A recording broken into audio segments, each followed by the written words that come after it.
Hello friends, welcome to my YouTube channel. ಇವತ್ತು ನಾನು ನಿಮಗೆ ಉತ್ತರ ಕರ್ನಾಟಕ ಸ್ಟೈಲಿನಲ್ಲಿ ಗಿರ್ಮಿಟ್ಟನ ಹೇಗೆ ಮಾಡ್ಕೋಬೇಕು ಮನೆಯಲ್ಲಿ ಅನ್ನೋದನ್ನು ಈ ವಿಡಿಯೋದಲ್ಲಿ ತೋರಿಸ್ತಿದ್ದೀನಿ.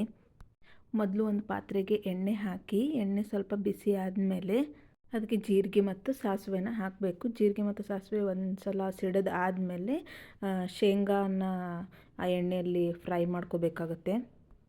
ಶೇಂಗಾ ಸ್ವಲ್ಪ ಬ್ರೌನಿಷ್ ಕಲರ್ ಆದಮೇಲೆ ನಿಮಗೆ ಎಷ್ಟು ಬೇಕಾಗುತ್ತೋ ಅಷ್ಟು ನೋಡಿಕೊಂಡು ನೀವು ಕರಿಬೇವನ್ನ ಹಾಕಬೇಕಾಗುತ್ತೆ. ಇದರಲ್ಲಿ ಕರಿಬೇವು ಹಾಕ್ತಿದ್ದೀನಿ.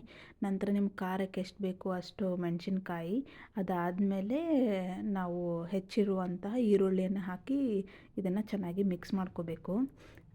ಒಂದು ಸತ ಮಿಕ್ಸ್ ಮಾಡಿದಾದಮೇಲೆ ಅರಿಶಿನ ಹಾಕಿ ಇನ್ನೊಂದು ಸತ ಮಿಕ್ಸ್ ಮಾಡ್ಕೊಳ್ಳಿ. ಅದಾದಮೇಲೆ ನಿಮ್ಗೆ ಎಷ್ಟು ಬೇಕೋ ಅಷ್ಟು ರುಚಿಗೆ ಉಪ್ಪನ್ನು ಹಾಕ್ಕೊಳ್ಳಿ. ಅದಾದಮೇಲೆ ಸ್ವಲ್ಪ ನಾನು ಇಲ್ಲಿ ಬೆಲ್ಲನ ಸೇರಿಸ್ತಿದ್ದೀನಿ. ನಾನು ಸ್ವಲ್ಪ ಹುಳಿ ಮಿಕ್ಸ್ ಮಾಡ್ತೀನಿ, ಅದಕ್ಕೆ ಬೆಲ್ಲ ಹಾಕಿದ್ದು ನೋಡಿ ಕಲರ್ ಎಷ್ಟು ಚೆನ್ನಾಗಿ ಬಂದಿದೆ. ಇವಾಗ ನಾನು ಹುಳಿಗೆ ಅಂತ ನಿಂಬೆ ರಸನ ಸ್ಕ್ವೀಸ್ ಮಾಡಿ ಹಾಕಿದ್ದು ಇದರಲ್ಲಿ. ಇವಾಗ ನೋಡಿ ಚೆನ್ನಾಗಿ ಕಲಸಿದಾದಮೇಲೆ ನಿಮ್ಗೆ ಎಷ್ಟು ಜನಕ್ಕೆ ಬೇಕು ಅಷ್ಟು ಕ್ವಾಂಟಿಟಿಯಲ್ಲಿ ನಾನು ಇಲ್ಲಿ ಚುರುಮುರಿಯನ್ನು ತೊಗೊಂಡಿರೋದು. ಮೊದಲೇ ಪ್ರಿಪೇರ್ ಮಾಡಿರುವಂಥ ಮಿಕ್ಸ್ಚರಿಗೆ ಈ ಚುರುಮುರಿಯನ್ನು ಹಾಕಿ ಚೆನ್ನಾಗಿ ನಾ ವಿಡಿಯೋದಲ್ಲಿ ಹೇಗೆ ತೋರಿಸ್ತಿದ್ದೀನಲ್ಲ ಮೇಲೆ ಕೆಳಗೆ ಮಾಡಿ ನೀವು ಮಿಕ್ಸ್ ಮಾಡಬೇಕಾಗುತ್ತೆ. ಅಂದರೆ ಈಕ್ವಲಿ ಅದು ಡಿಸ್ಟ್ರಿಬ್ಯೂಟ್ ಆಗುತ್ತೆ ಎಲ್ಲ ಚುರುಮುರಿಗೂ.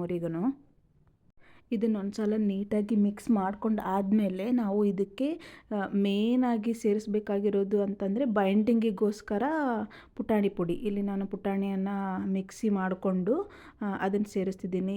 ಈ ಗಿರ್ಮಿಟ್ಟಕ್ಕೆ ಈ ಪುಟಾಣಿ ಪುಡಿ ಹಾಕೋದ್ರಿಂದ ಟೇಸ್ಟ್ ಮಾತ್ರ ತುಂಬ ಅಂದರೆ ತುಂಬ ಚೆನ್ನಾಗಿ ಬರುತ್ತೆ. ನೀವು ಸಹ ಇದನ್ನು ಇದೇ ರೀತಿಯಲ್ಲಿ ಟ್ರೈ ಮಾಡಿ ನೋಡಿ ಕಮೆಂಟ್ ಸೆಕ್ಷನಲ್ಲಿ ತಿಳಿಸಿ ನನಗೆ. ನೆಕ್ಸ್ಟ್ ಗಾರ್ನಿಷಿಂಗಿಗೆ ಅಂತ ಲಾಸ್ಟಲ್ಲಿ ನಾನು ಸ್ವಲ್ಪ ಕೊತ್ತಂಬರಿಯನ್ನು ಇಲ್ಲಿ ಹಾಕಿ ಮತ್ತೆ ಮಿಕ್ಸ್ ಮಾಡ್ತಿರೋದು. ಇಷ್ಟು ಮಾಡಿದರೆ ಉತ್ತರ ಕರ್ನಾಟಕ ಸ್ಟೈಲಿನ ಸ್ಟ್ರೀಟ್ ಸ್ಟೈಲಲ್ಲಿ ಸಿಗುವಂತಹ ನಮಗೆ ಗಿರ್ಮಿಟ್ಟ ರೆಡಿಯಾಗಿದೆ. ನೀವು ಸಹ ಮನೇಲಿ ಟ್ರೈ ಮಾಡಿ ಟೇಸ್ಟ್ ಹೇಗೆ ಬಂತು ಅಂತ ತಿಳಿಸಿ. ನೆಕ್ಸ್ಟ್ ಯಾವ ರೆಸಿಪಿ ಮಾಡಬೇಕು ಅಂತ ಸಹ ಕಮೆಂಟ್ ಸೆಕ್ಷನಲ್ಲಿ ತಿಳಿಸಿ. Love you all.